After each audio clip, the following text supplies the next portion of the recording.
اگر کسی ذات پر ریسرچ ہو رہی ہے تو وہ اعلیٰ حضرت اعلیٰ حضرت ہے. تو اعلیٰ حضرت نے 27 دنوں میں قرآن شریف کا حفظ کر لیا. اور 27 دنوں میں بھی کون سے وقت میں؟ مغرب سے لے کے عشاء تک. مغرب سے لے کے عشاء تک مولانا امجد علی شاہ صاحب محقق کے دورہ مصنف بارِ شریعت مغرب کی نماز کے بعد سناتے تھے اور آپ نبی کے مصلی پر کھڑے ہو کر لوگوں کو تراویح میں پڑھا دیا کرتے. یہ ذہانت تھی آپ کی. اعلیٰ حضرت کسی معمولی آدمی کا نام نہیں ہے.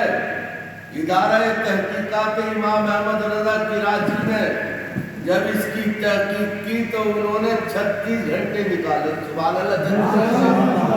ہمیں مغرب کے بعد عشاء کے بعد یاد نہیں کرتے تھے. فجر کے بعد قرآن شریف زبانی یاد نہیں کرتے تھے. ظہر کے بعد نہیں، عصر کے بعد نہیں، مغرب کے بعد. اب آپ اندازہ لگائیے، 1 گھنٹہ بھی آپ لگا لیجئے، 1.5 گھنٹہ لگا لیجئے تو 27 گھنٹے ایک ہوتے ہیں. 27 گھنٹے کا آدھا اور مان لیجئے 40 گھنٹوں میں، گویا 40 گھنٹوں میں اعلیٰ حضرت نے قرآن شریف زبانی یاد کر کے نبی کے مصلی پر کھڑے ہو کر تراویح میں سنا دیا. ملک سخن کی شاہی تم کو رضا مسلم، ملک سخن کی شاہی تم کو رضا مسلم. ارے جس سمت آ گئے ہو سکے بٹھائیے. حضرات محترم، تو میں یہ عرض کر رہا تھا کہ حضور پیران پیر دستگیر پیر روشن ضمیر، صرف ایک بات میں آپ کو سنا دوں، اس کے بعد تقریباً میں نے مولانا صاحب سے کہہ دیا ٹائم ہو جائے جانا کر دیو بغیر کسی تکلیف کے. ہمارا جو ایسا ہے گاڑی چل رہی تو چل پڑی. ایک بار ذرا زور سے درود شریف پڑھ لیجیے. یہ ہمارے بھائی جلی صاحب بڑے اہتمام کے ساتھ وہ عالم کی جانبی کرتے ہیں اور کرنا چاہتے ہیں. بزرگوں کی یہ نسبت ہے، ان کی نسبتوں کی بہاریں ہیں. آدمی خود بڑا نہیں ہوتا. یہ سر کی ٹوپی ہے، کپڑے کی تو ہے، مگر یہاں جب یہ سر پہ آ گئی تو اس کی حیثیت بلند ہو گئی. حالانکہ ٹوپی ہے کپڑے کی، لیکن جب یہ سر پہ آئی تو اس کی نسبت بڑی ہو گئی. 2 آدمیوں میں جھگڑا ہو جائے، ٹوپی رکھ دو، جھگڑا ختم. سبحان اللہ. یہ تو ہے قرآن کا جزدان کپڑے کا بنا دیا. آپ اٹھا رہے وہ چوم رہے ہیں، بیٹی اٹھا رہی ہے وہ چوم رہی ہے. عورت مرد خواتین بزرگ مولانا مفتی خطیب امام جسے دیکھو وہ چوم رہا. ہم نے کہا بھئی یار کیا چوم رہے ہو؟ کہا قرآن. ہم نے کہا یہ تو جزدان ہے.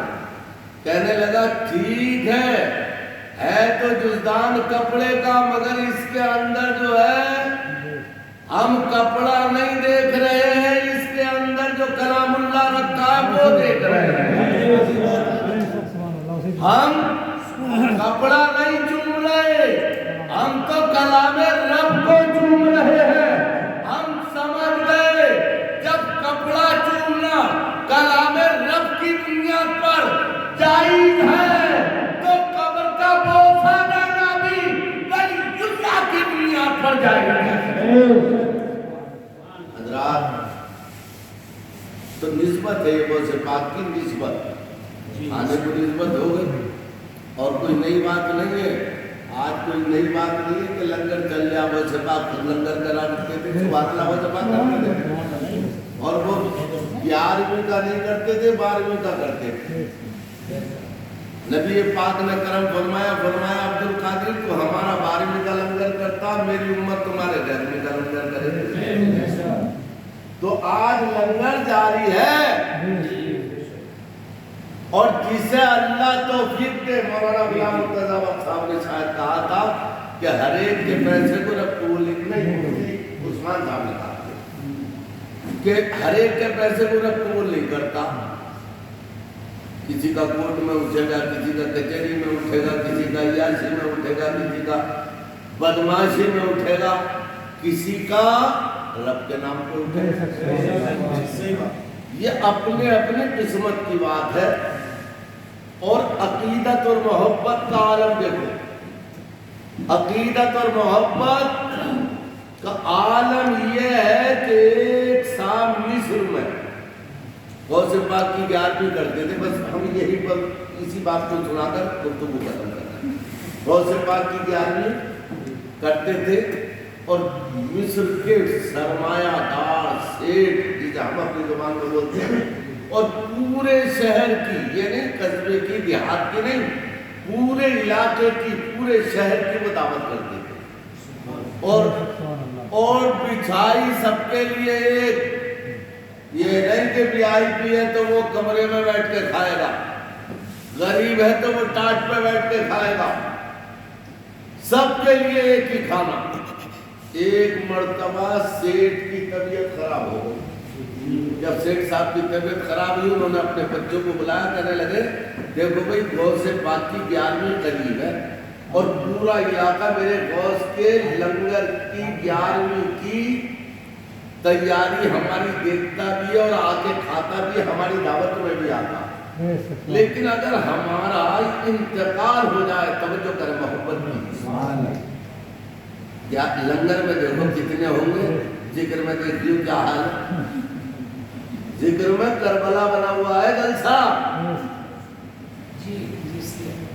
سبحان اللہ سبحان اللہ سبحان اللہ۔ اور غوث پاک سے مرزا علی کے یا مولانا کے نہیں ہے، یا کرامت پٹھان کے نہیں ہے، غوث آدم ہر ایمان والے خوش عقیدہ مسلمان کے ہیں غوث آدم۔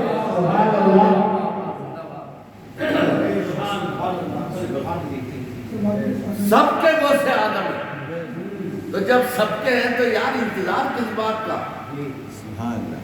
سیٹھ نے کہا بیٹو ایسا لگ رہا شاید ہماری سانسیں دم توڑ جائیں، ہماری سانسیں رک جائیں، مگر آپ لوگ غوث آدم کی جب 11ویں آئے تو اس میں کمی نہیں ہونی چاہیے، مہمان نوازی میں کمی، سبحان اللہ، یہ مہمان نوازی بھی سنت رسول اللہ ہے، مہمان نوازی میں کمی نہیں آنی چاہیے، کسی کو گری ہوئی نگاہ سے کھانا مت کھلانا، سیٹھ نے کیسی کیسی باتیں کہی، بچوں نے کہا ٹھیک ہے، 11 بالکل قریب تھی، اور سیٹھ بولا اگر انتقال ہو جائے تو دفن مت کرنا، کمرے میں لوگ کر کے رکھ دینا جنازے کو، اور 11ویں دھوم دھام سے کرنا، سبحان اللہ، سب کو کھلانا، بیواؤں کو کھلانا، یتیموں کو کھلانا، غریبوں کو کھلانا، امیروں کو کھلانا، یہ میت کا لنگر نہیں ہے جو غریبوں کے لیے ہے، یہ غوث پاک کا لنگر ہے، امیر کھا لے اس کا بھی دل صاف ہوتا ہے، غریب کھا لے اس کا بھی دل صاف ہوتا ہے۔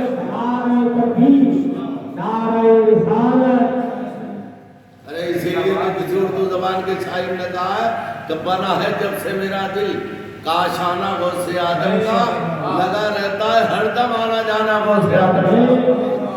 مولانا نقشبندی صاحب تم کہاں ہو ذرا غور کرو۔